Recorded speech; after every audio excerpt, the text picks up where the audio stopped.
Good morning, good afternoon, good evening, or as we like to say here at Shady Acres Woodshop, howdy. Today we have an aromatic cedar burl shipped all the way across the country from Steve McCool in Florida. The piece is about 9 by 10 by 4.5 inches tall. Steve told me it was aromatic cedar, but he didn't really have to. As soon as I opened the box, I could tell. It's just got that wonderful cedar smell to it. And it's pretty dang strong, I'll tell you. And it's got some great color to it. So I'm excited to turn this piece. This will be the top. I'm going to take it over to the drill press. I'm going to drill a large flat spot for my chuck jaws to set against. I'm going to drill a hole for my woodworm screw. We'll get it mounted up here on the lathe and start turning this aromatic cedar burl. Because cedar is kind of a soft wood, although Steve did say it turns kind of hard, and I will say it drilled kind of hard as well, so maybe aromatic cedar's different, I don't know. But anyway, because it's what I believe is soft, I went ahead and attached the faceplate ring instead of using my woodworm screw. So I'm just going to apply that to my chuck and open the jaws up into that recess. So that'll give us a good strong grip. Might even be semi in balance. I doubt it. I'm going to start on this corner right here, so I'm going to wear a glove because the wood, when it's cut coming off at that angle, just wants to dig right in, and I don't like it much. We're going to be using a 5/8 inch bowl gouge, turning at 500 RPM, mask and face shield on.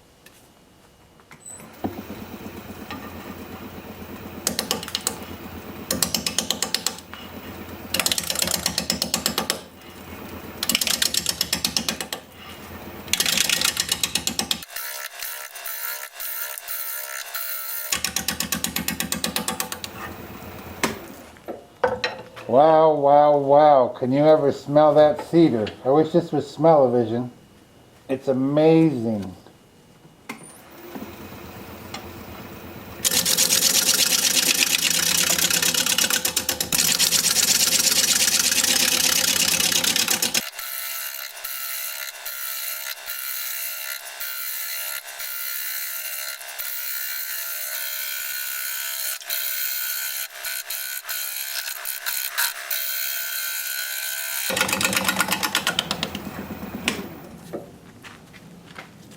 Simply gorgeous. I guess I'll go with a rounded side over here. Looks to be about the right thing for this particular piece.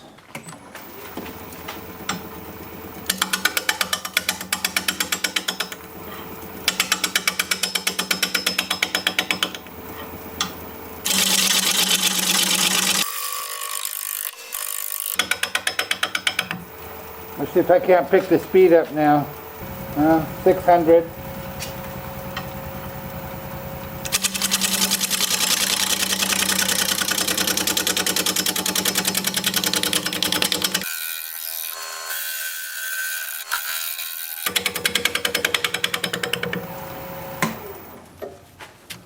Need to take a little bit more, but I just about have my rounded shape that I'm after. I love this.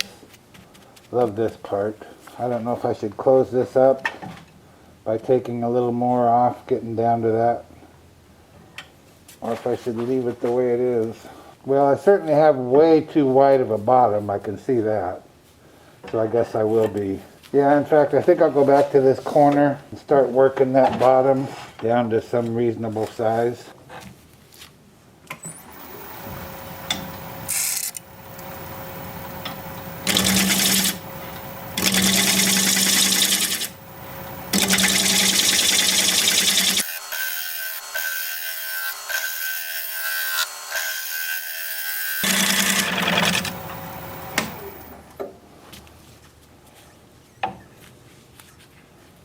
So cool. And the aroma, my gosh. Okay, well that's probably a decent size. I'm going to come down here and flatten the bottom off.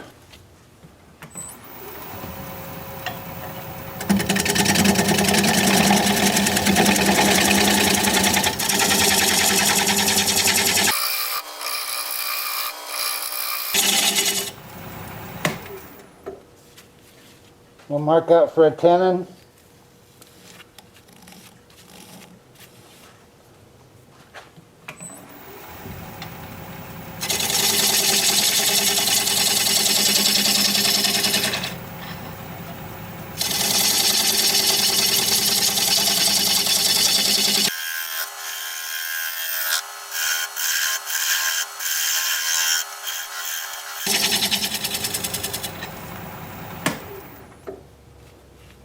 Now I'm going to use this diamond point tool to square up the sides of the tenon.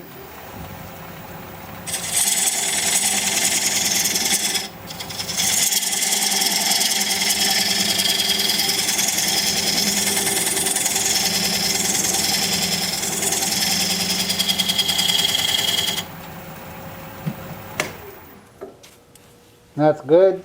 My cuts are pretty clean down towards the bottom here, but you can see I've got a bump here and I need to clean my cuts up this way. So I'm just going to do some shear scraping.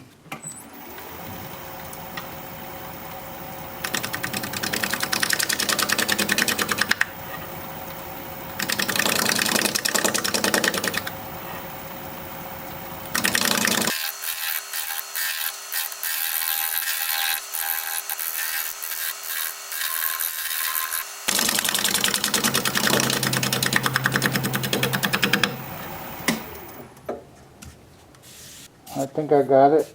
Boy, I wish you could smell this shop. I did gather up a bunch of cedar shavings. I know my wife would have put those in the closet in little mesh bags, so maybe I'll do that in her honor. I don't know. Anyway, I think we're done. Time for sanding. I'm going to start sanding with my Sandoflex.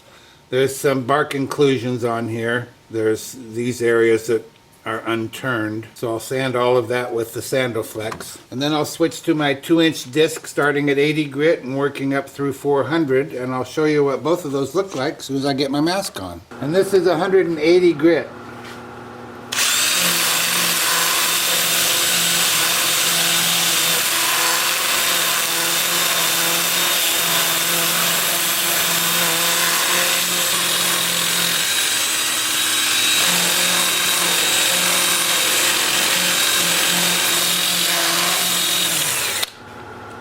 Then with the lathe spinning in reverse at 350.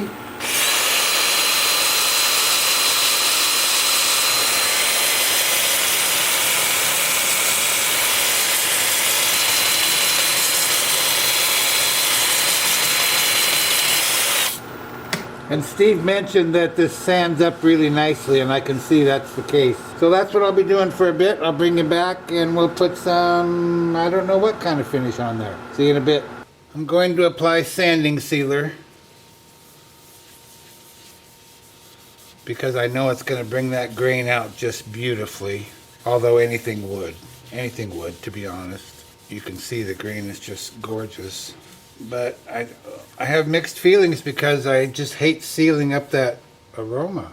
But you gotta do what you gotta do. I could leave it unfinished, but then it would get fingerprints, oily fingerprints, you know, because people are gonna wanna pick this up and touch it. I just have to seal it up. I don't think the aroma will come through this finish. I don't really know. I've turned cedar before that had a cedar smell to it and not finished it, and I'm kind of sorry I didn't. But it wasn't aromatic like this is. I think all cedar smells like cedar, but this is a very strong smell in a good way. And I'm gonna have to brush a lot of this, the bark inclusions and whatnot. So I've got some sanding sealer in this little can, and I've got my brush, and I'm just gonna brush it into this very large bark inclusion here, but I'll get all of them. So 2 coats of this, 2 coats of shellac, and I'll bring you back and we'll start working on the inside. See you in a bit. I've turned the piece around and have the tenon mounted up in the chuck, and I'm looking the piece over to see where I want to turn and where I don't want to turn. I like this lighter color wood that runs right along there against the darker colored wood. That's nice. So if I hold my finger there, that's as far as I want to go. I want to keep that light colored wood. So this is what we're going to get. So that's kind of a smallish ball. That's just the way it goes with this kind of stuff. But it doesn't hurt my feelings because I love this. I just love that area there. And this over here. But I will concave the inside of the ball to match the outside. We're going to be turning at 560 RPM, 5/8 inch bowl gouge, mask and face shield on. And I can't see this when it's spinning, so I'm just going to sneak up on it.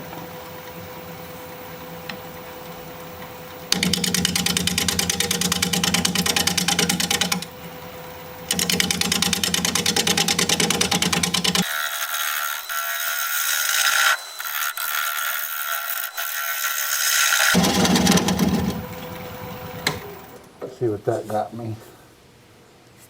Yeah, that's about it.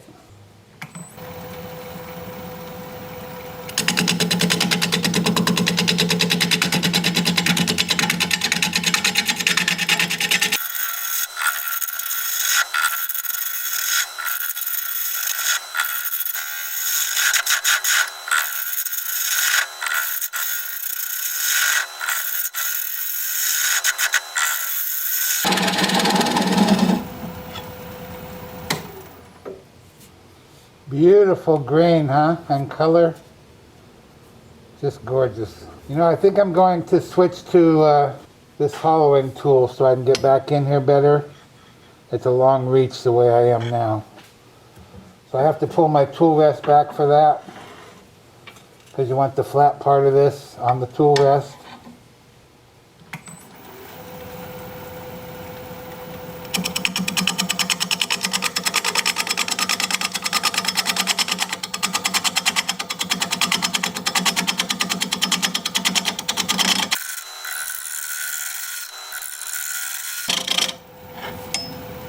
I gotta make sure I'm not doing damage to anything else. No, that's looking good. Oops. Well, we lost a piece. That's okay. It kind of looked kind of funny anyway, sticking up there all by itself, kind of like a snaggletooth. That's okay. I don't mind missing that.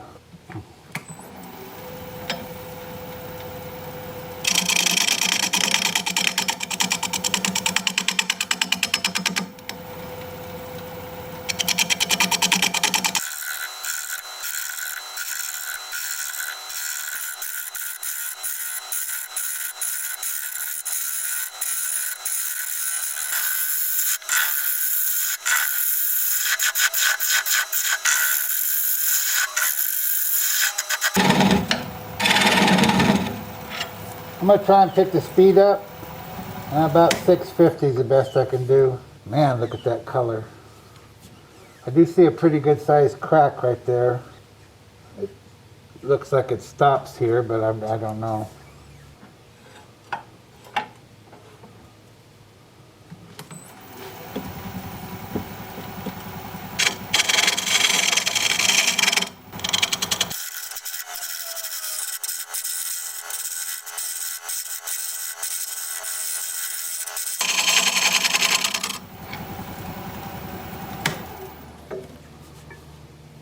I'm going to switch to just a longer gouge, same 5/8, because I need the leverage.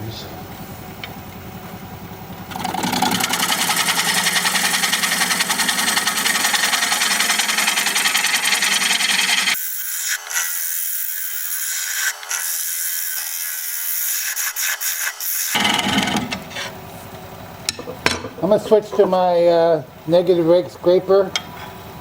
Scrape this side here.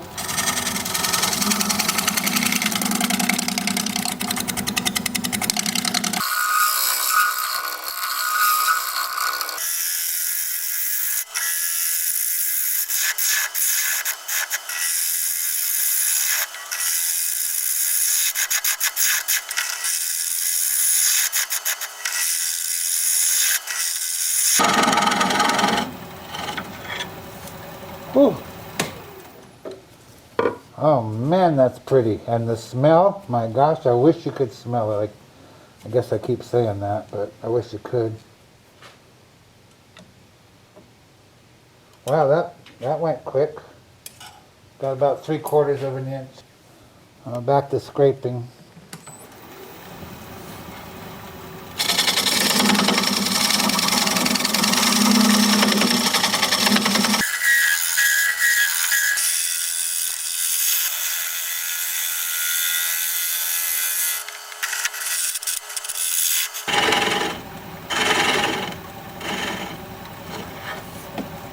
Well, that must be about a 1/2 inch.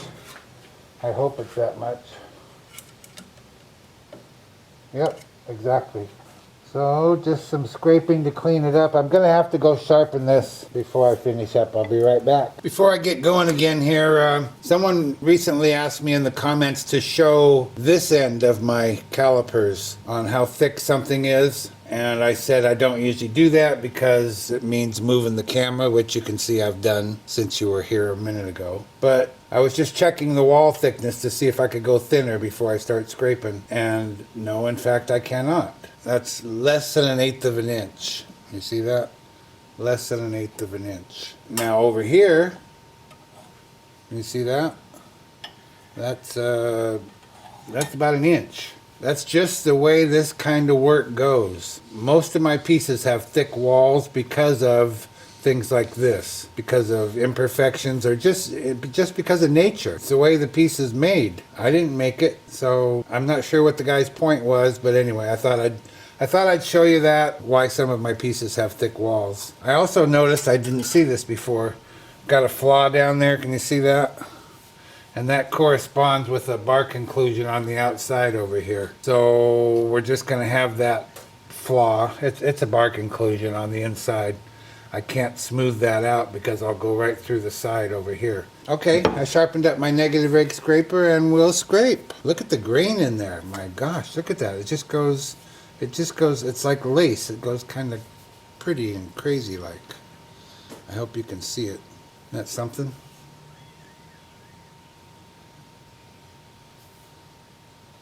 There's that flaw I was talking about, bark inclusion. It's just pretty wood. Wait till we get it sanded up and finished. Oh my gosh.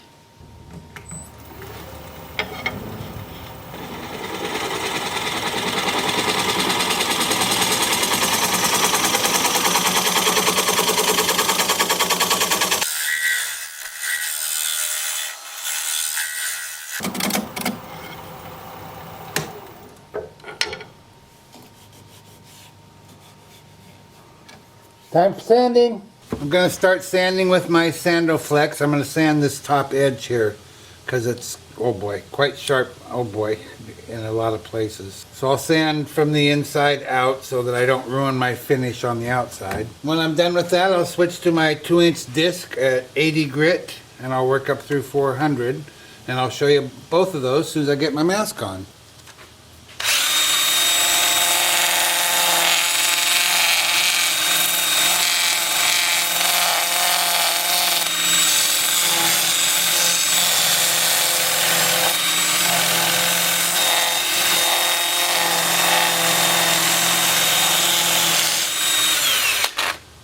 I'll do a little bit more of that, but that's what it looks like. Now this is going to be a little trickier.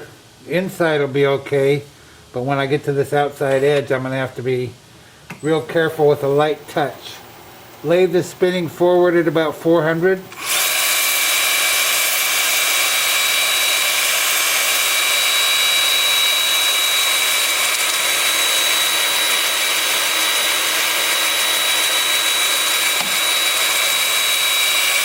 Light touch, so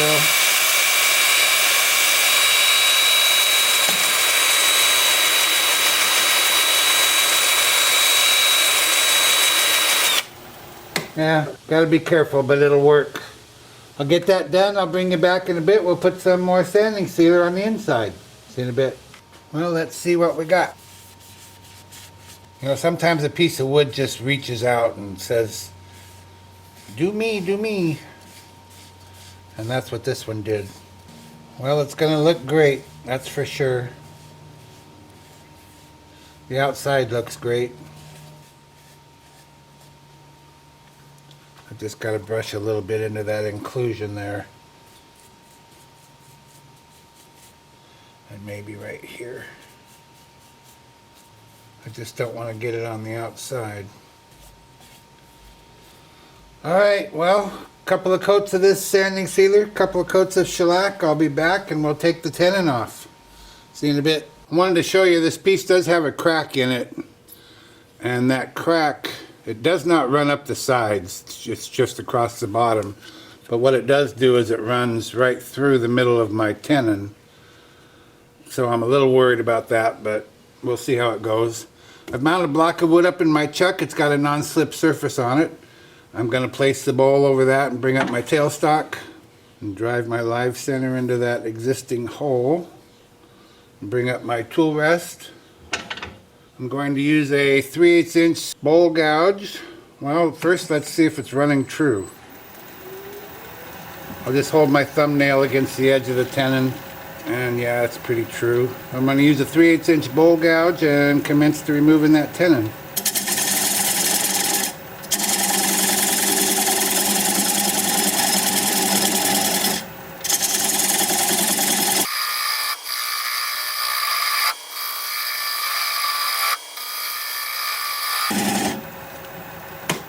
We'll just check for clearance.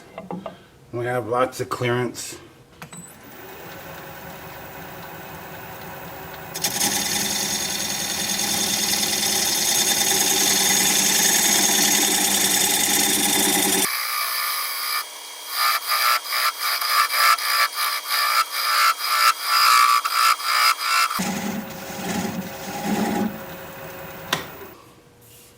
Now that's pretty small, so I'm going to switch to a 3/8 inch swept back bowl gouge so that I can get in there closer and tighter.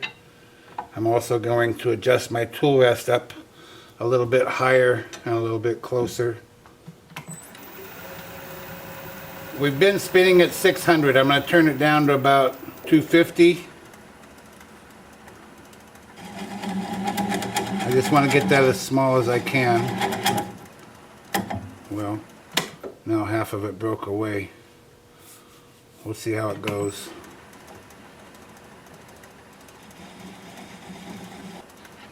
Now I'm going to apply the bevel of the gouge against the bottom of the bowl.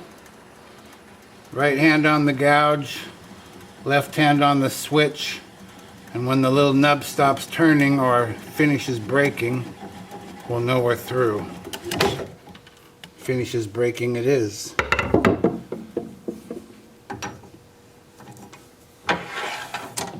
Now I'll just take this over here to the workbench, sand it up, sign it, get it finished, and I'll be right back.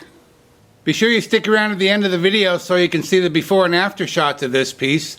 If you'd share the video, that'd be just terrific. I'd really appreciate that. Not for me necessarily, but because I want people to see what you can do with what a lot of people might perceive to be firewood. Well, here it is, one Aromatic Cedar bowl in the books. Isn't that beautiful? Look at that grain. It's just gorgeous. Bark inclusions. Gotta love them. Gotta love them. Got a real nice finish on it. There's the bottom all finished up.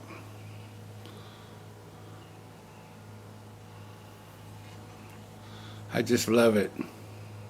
Another thing I love is Steve's name, Steve McCool. I mean, how cool is that? That is totally cool. I bet the coolest guy in the world wishes his name was Steve McCool instead of Steve McQueen. I hope you like this piece. I just love it. It's one of my best. Thank you, Steve McCool from Florida, for sending this along for all to enjoy. If you like this video, thumbs up, please. I'd sure appreciate it. If you're a subscriber, that's totally cool as well. Thank you so much for that. If you're not a subscriber, you might consider becoming one.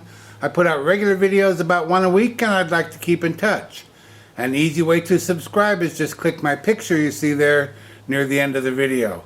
Your comments are always welcome, and I read all of them. So for now, this is Phil, Shady Acres Woodshop, signing off.